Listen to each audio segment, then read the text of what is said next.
Okay, fellows, said the toadmaster. Let's pick up our gear and go home. Go home! Cried the toads, almost as one. Do we have to?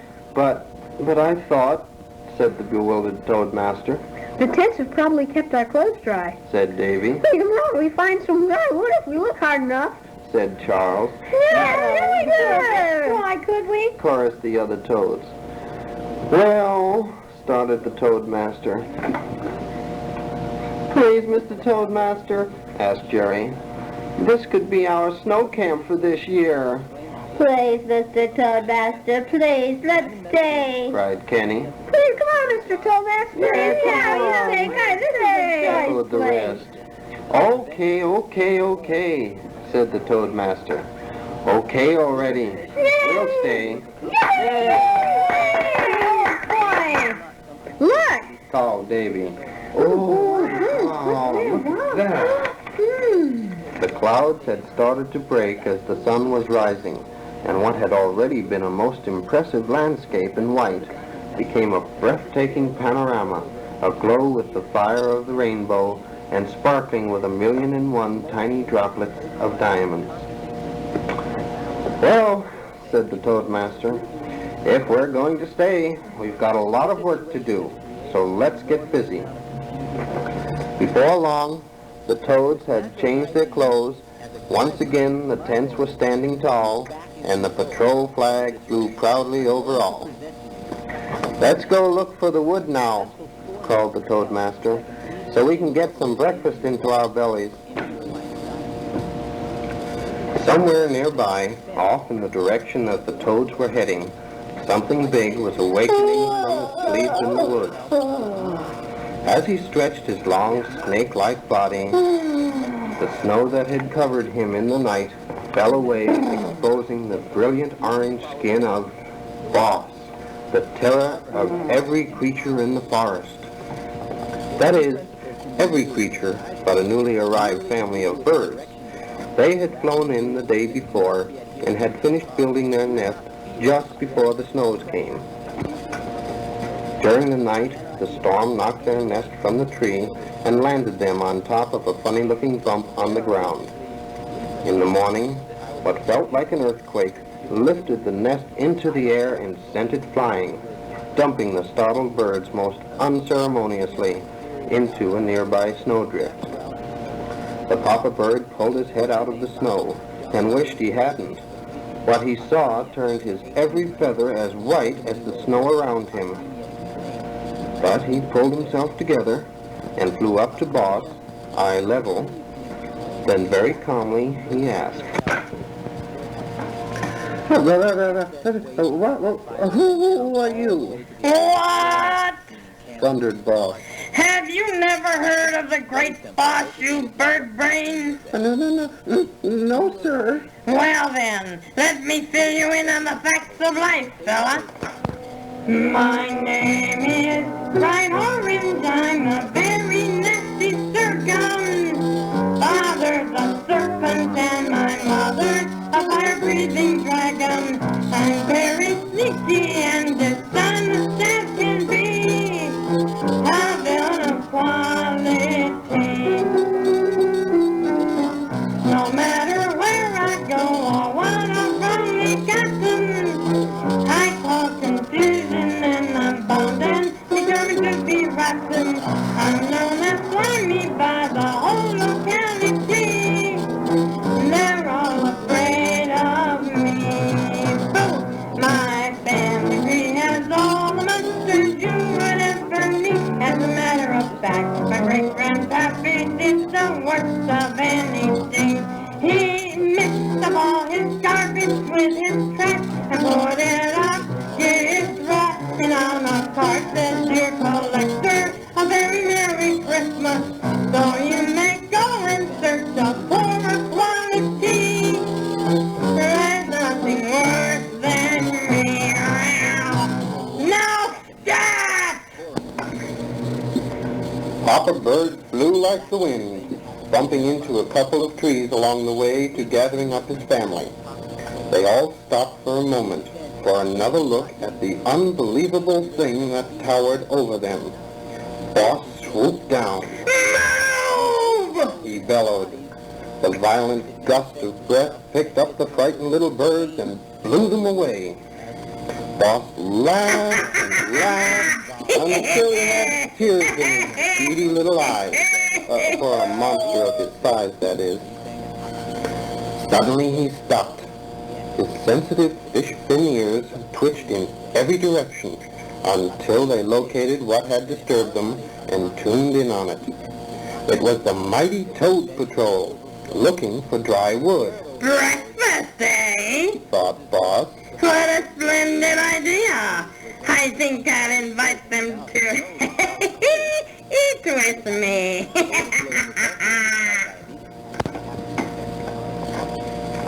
A short time later, Charles and Lee, who were at the tail end of the search party, saw a small path leading off of the one they were following. Let's look over here for some wood. Said Charles. Okay. Said Lee. I'll leave the patrol flag here as a marker for the others, so they'll know which way we went. No. Said Charles. Someone else might come along and take it. Well, we trail signs for the others. Come on. A few minutes later, Charles and Lee discovered a clearing with a big red cave at the far end of it. And leading to the cave was a trail of wood, dry wood. Hey, I don't remember seeing that cave before. Said Charles. Who cares? Look at all this wood. When they got up to the mouth of the cave and stepped inside, they saw a whole pile of firewood. Wow, Charles. Let's go out and get the others. That'll last us the whole weekend. Come on. Suddenly, the roof of the cave began to fall. Run. Yelled Charles. Run. Lee started to follow Charles, but even though his feet were going a mile a minute, the rest of him wasn't going anywhere at all. The staff of the patrol flag was stuck between the top and bottom of the cave. Lee let go and dashed outside. When they got a safe distance from the cave, Charles and Lee looked back and saw the true nature of the cave. Slimy! It's slimy! They shouted as one. In a flash, they were gone. The other toads, with the toadmaster, after noticing their absence, had discovered the trail signs made by Charles and Lee. They went this way, Mr. Toadmaster. Said Kenny.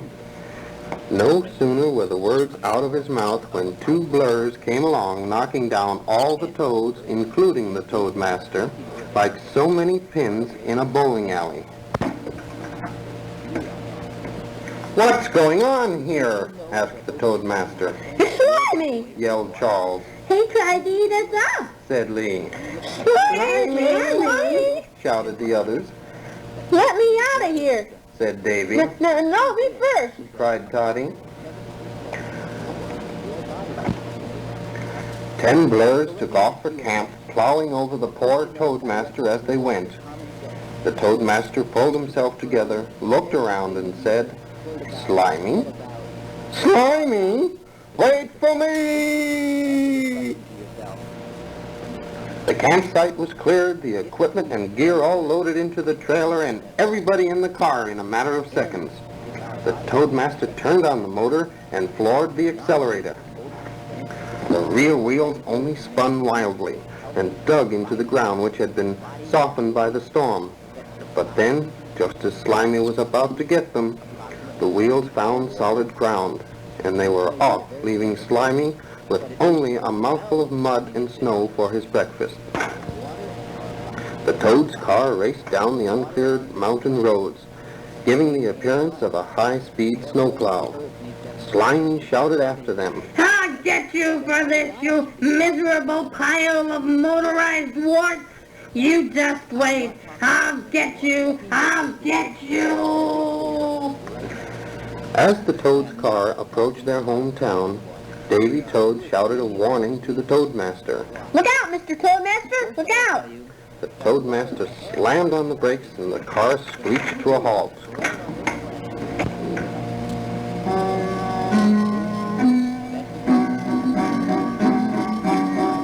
Before them moved the most unusual procession of animals they had ever seen.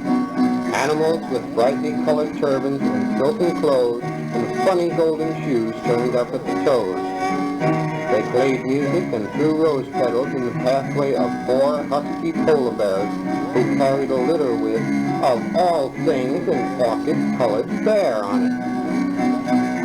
When they arrived at the town square, all the animals in the community were there. With the excitement of the new arrival, the narrow escape from Slimey was all but forgotten. The 4 polar bears set the litter down in the middle of the square and escorted their strange-looking passenger up onto the bandstand. A trumpeter quieted down the crowd with a melodic blast of his trumpet. Hear ye, Cried a herald. His great and wonderful majesty, the one, the only, Orchid Bear! The trumpeter sounded off again, but the animals only stood and stared in bewildered awe. Who are you? Called one of the animals in the crowd. Who am I? Asked Orchid Bear. Who am I? Oh, surely you're just my good fellow. Who am I? He asks.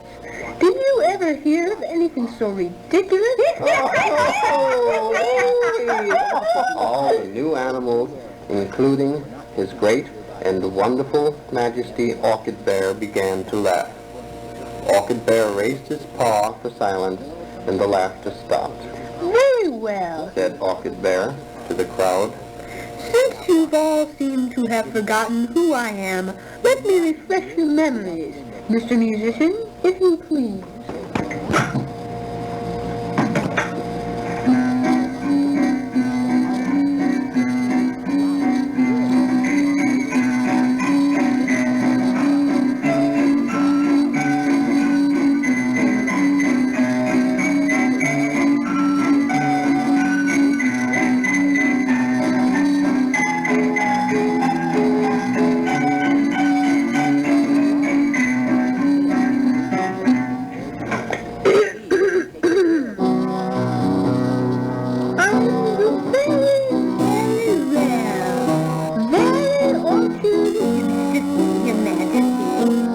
One of his footmen.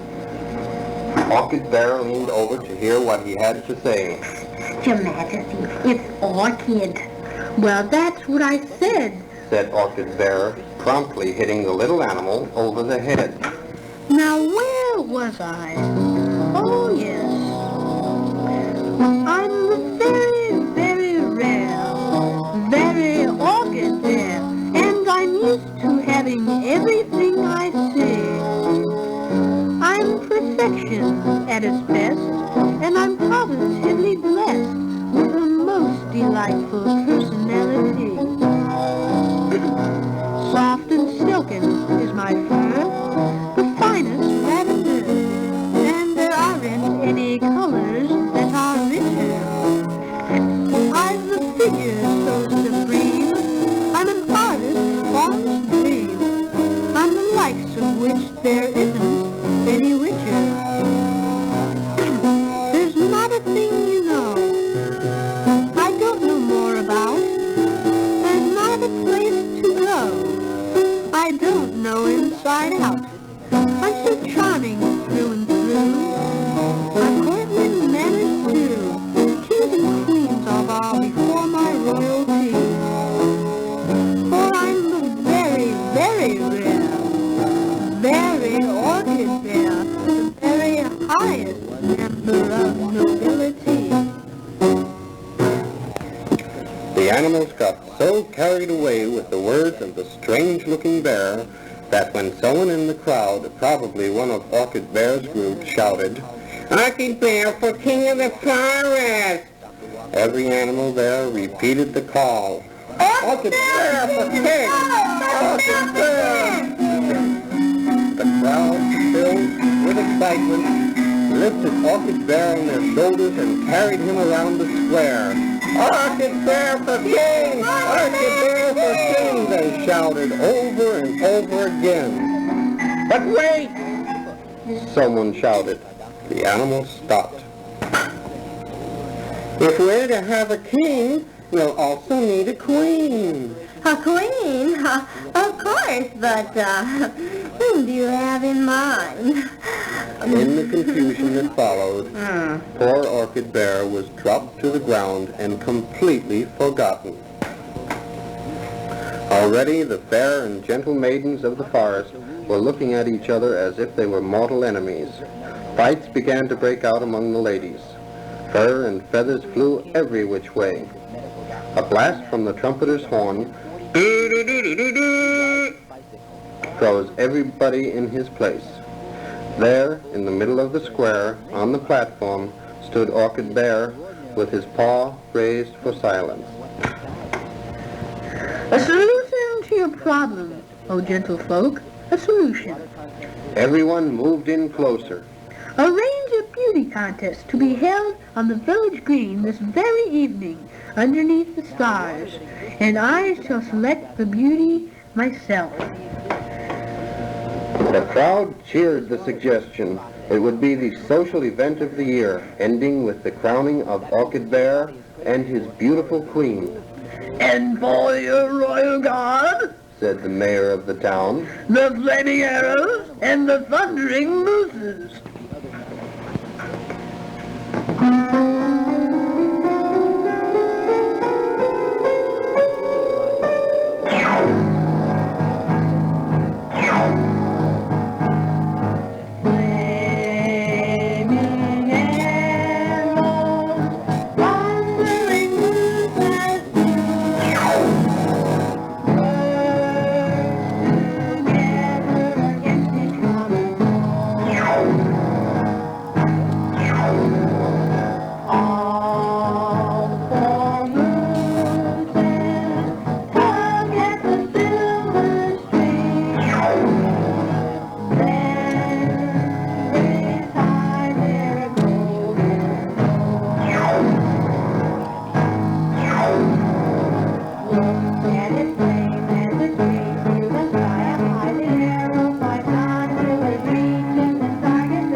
The humble dwellings of the tiny village were beneath the dignity of such a magnificent creature as himself. So Orchid Bear had his luxuriant tent set up on the shores of beautiful Peacock Lake, just outside the town. The shimmering tent of Orchid Bear was set in the middle of the camp. Orchid Bear entered in a grand manner, and the 4 thundering mooses stationed themselves around the tents. The lengthening shadows reminded all the animals that it was getting late. A lot of work had to be done before the night's extra special event could even take place. With the mayor in the lead, the animals raced toward town. That is, all except the mighty Toad Patrol. Mighty they may have been, but mightier still was their young and overactive curiosity, I still have my binoculars. said Davy. Let's climb that tree and watch what's going on over there. Gee, Davy, said Charles. I don't know. Ah, don't be such a wet fish. I'm with you, Davy. Said Toddy. Let's go, fellas. Last one up the tree is a pollywog. From their vantage point, the Toads could see the entire camp, especially the tent of Orchid Bear. The interior of the tent looked like an excerpt from the Arabian Nights, and in the middle of it all was a magnificent bath overflowing with thick, foamy pink suds and Orchid Bear. I'm a very, very rare, very Orchid Bear, la-di-da-di-da-di-da-di-da-di-da.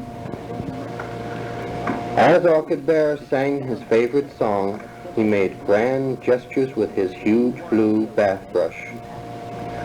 On the bathtub was a small dark bottle which was sent rolling under the edge of the tent by one of Orchid Bear's sweeping movements of the brush. Davy focused the binoculars on the movement at the back of the tent. The bottle came to a stop with the label facing up. Orchid dye concentrate? Just then, a white paw, covered with pink suds and dripping lavender color water, reached out from under the tent and snatched the bottle back inside. He's a phony. Said Davy. Who? Asked Toddy. Orchid Bear. He's a phony. Davy told the others what he had seen. We'd better tell the mayor. Said Marky. No, Said J.R. he wouldn't listen. He's right. Added Kenny. Everyone is so impressed with him. And he'd only deny it. Said Lee. Then we get in trouble, said Jerry. But Said Charles. you got to do something. And fast, said Richie. But what? Asked Sammy. Then Davy said, I've got an idea. Listen.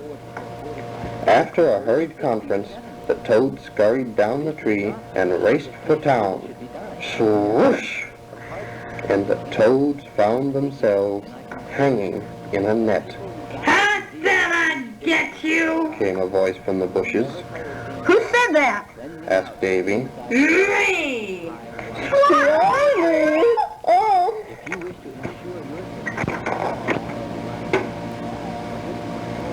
Searchlights danced back and forth across the sky, playing tag with the stars. Every animal from Swamp Hollow to Snobbery Hill was on the village green waiting for Orchid Bear to make his entrance so the evening's festivities could begin. And make an entrance he did. The trumpets blasted,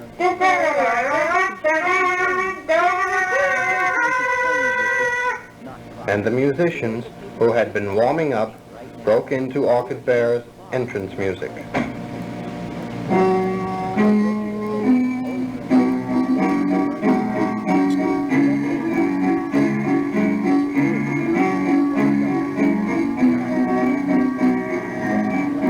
The spotlights came on, showing his nibs reclining on a fancy couch held high by 4 bearers. They carried him down the middle aisle of the cheering audience and up onto the stage. He ignored the ovation, as any true snob would do, but inwardly enjoyed every moment of it. When he was settled on the stage, Orchid Bear raised his paw for silence. When the animals were quiet, Orchid Bear frowned, took his rose-colored glasses, and hit the trumpeter on the head. Ouch! Let the program begin. As the trumpet blurted out, the band began to play. The master of ceremonies stepped forward. Backstage, the fair maidens were making their last-minute adjustments and getting into position. The first contestant out was a Russian bear.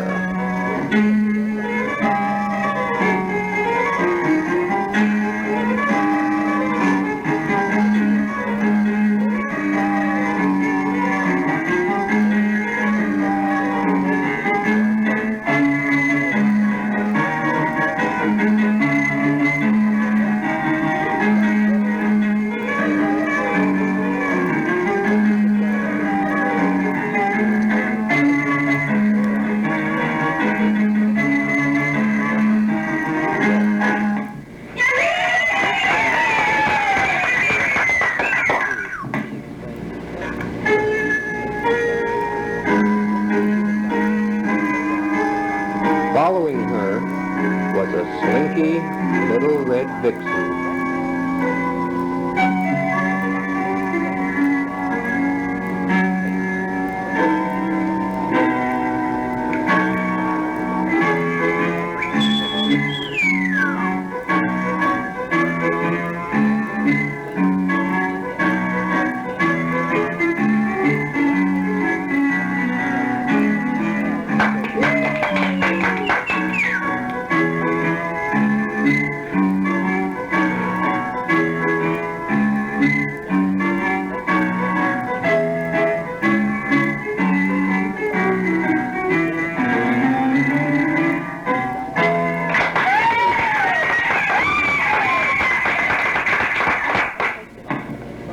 Then a Scottish lass came on and did a Highland fling.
One lovely creature after another performed for Orchid Bear, but he only yawned with boredom and shooed them off the stage. Finally, he could stand it no longer and shouted, "Stop!"